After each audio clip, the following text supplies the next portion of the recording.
I'm Hugo Andre, the editor of Motorboat and Yachting magazine, and we've come here today to Bertham's Marina in Lymington to test 6 different folding electric bicycles. We're finding that motorboat owners are increasingly looking for this as an accessory to keep on board their boat, so that when they arrive at a marina, it might be an out-of-town marina 2 or 3 miles away from the town itself, they can keep this on board in the lazarette, in the tender garage, take it out, unfold it, and get straight into town with very little effort at all. This is the Frigo folding electric light. It costs £1,250. It has a 36-volt lithium-ion battery in the frame here, front-wheel drive hub, disc brakes, 20-inch wheels. Like all of them, it's limited to around about 15 miles an hour, but should be good for a range of 15 to 25 miles, slightly depending how hard you're pedaling yourself. It weighs 19 kilograms, and it's actually a very nice bike to ride. It's a good size frame, you don't feel like you're cramped up, it feels nice and strong.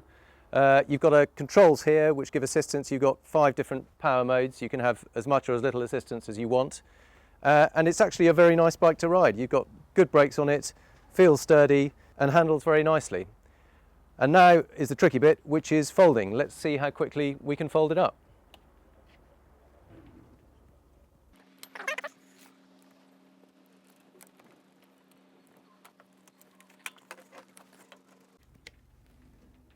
And there we go, job done. Still reasonably heavy, but perfectly easily transportable onto your boat in the lazarette and tuck it away until you need it next.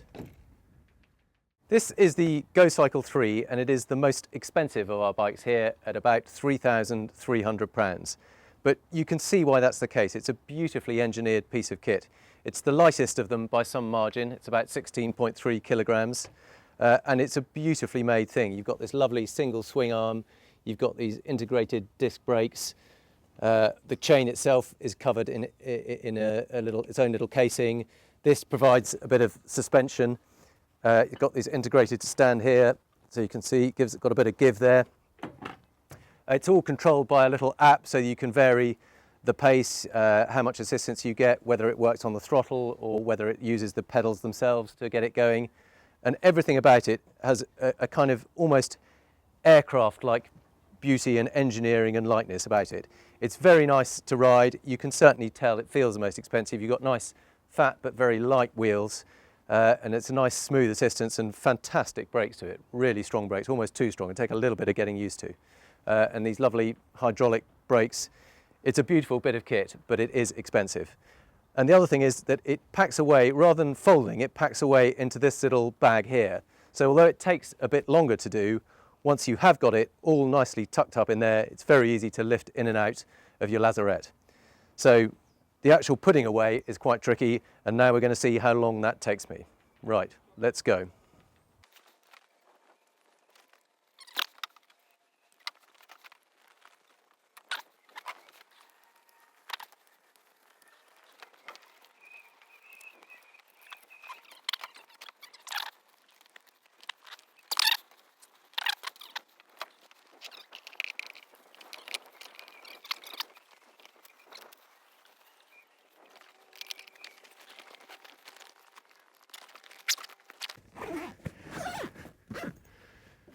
Well, it's a bit of a marathon, but there you go.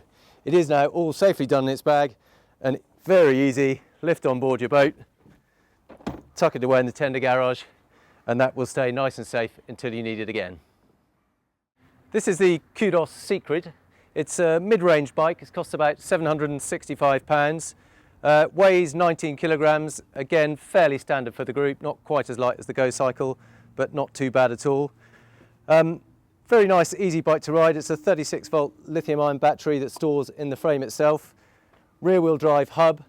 It's got caliper brakes rather than discs, but they work perfectly well.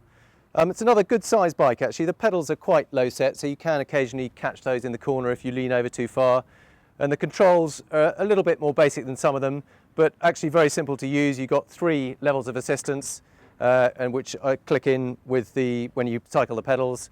And you've got a 6-speed Shimano gear shift, so actually it cycles very well without the electric power. Folds up to a fairly small size, but as usual it's a bit of a test of how intuitive it is to do it, so let's have a go and see how long this one takes.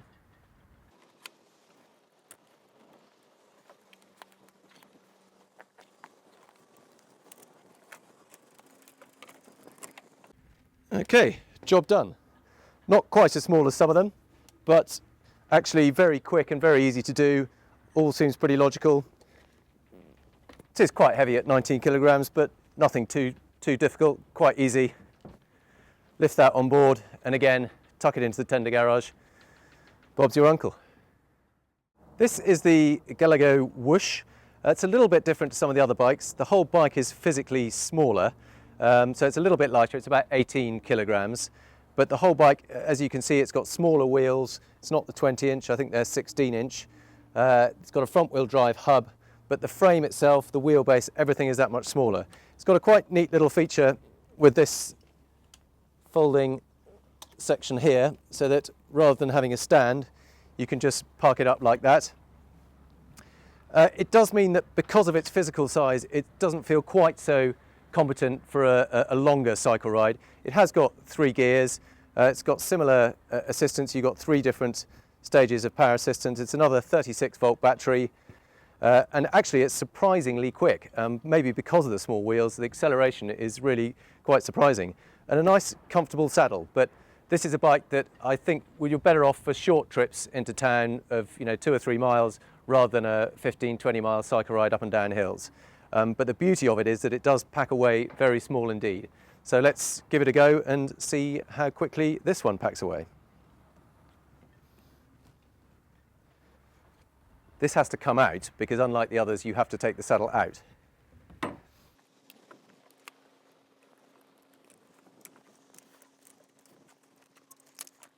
And there you go. As you can see, it's a very small, neat little bike.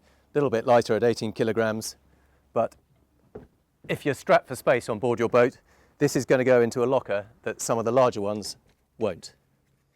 This is the Coyote Connect, and it's actually the cheapest of our group at around about £500.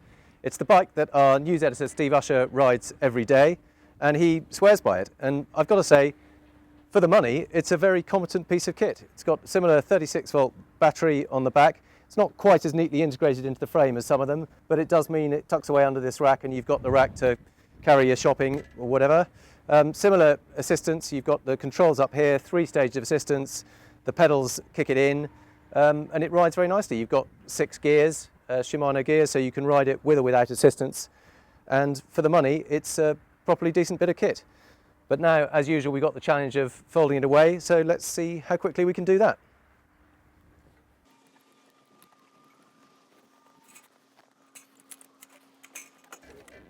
Job done.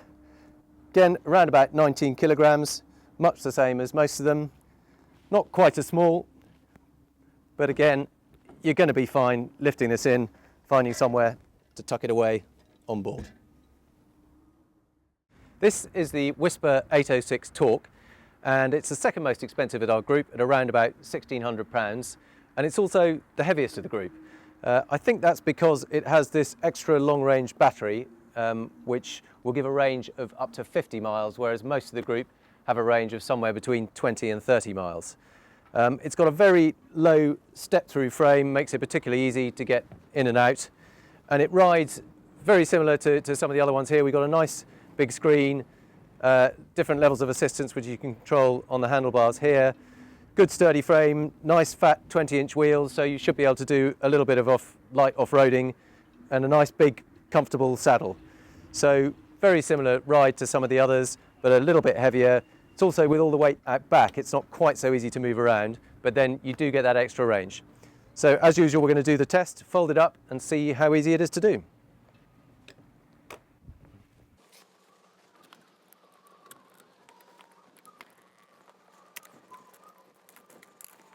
There we go. Not quite as small as some of them and noticeably heavier, but you're still going to get that on your boat, no problem at all, and you have got that extra range.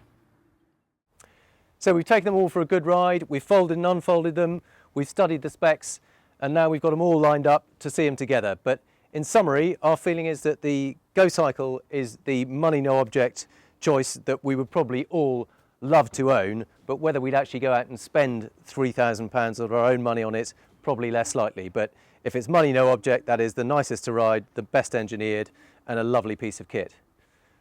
Free Go Light, Very nice, probably the second best bike here to ride, feels very solid.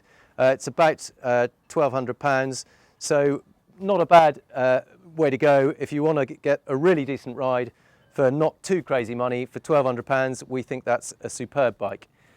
The Coyote Connect, budget option, £500, cannot knock it. If you just want something that's going to do the job as cheaply as possible, not at all a bad buy. The Kudos, this is probably the one that we feel we would actually spend our money on, because you're talking, I think it's around about 790 quid. Very nice bike to ride, feels well put together, good range, good performance, and a sensible money. I think that is probably the choice that we would spend our own money on. The Gallego Whoosh, very fun little machine. It's surprisingly quick. It does pack away very nicely. If you're stuck for space, that's probably the answer, but not so good for the longer rides, up hills or off-road. And then the Whisper at the end, the feeling is it is a bit heavier and it is quite pricey. So really, unless you're going to want the extra range of that, we think we're probably better off going for something a bit smaller and lighter. And for the money, we feel it's probably a little bit strong. But good different spreader bikes. They all have their place, but we think that we would spend our money on the Kudos.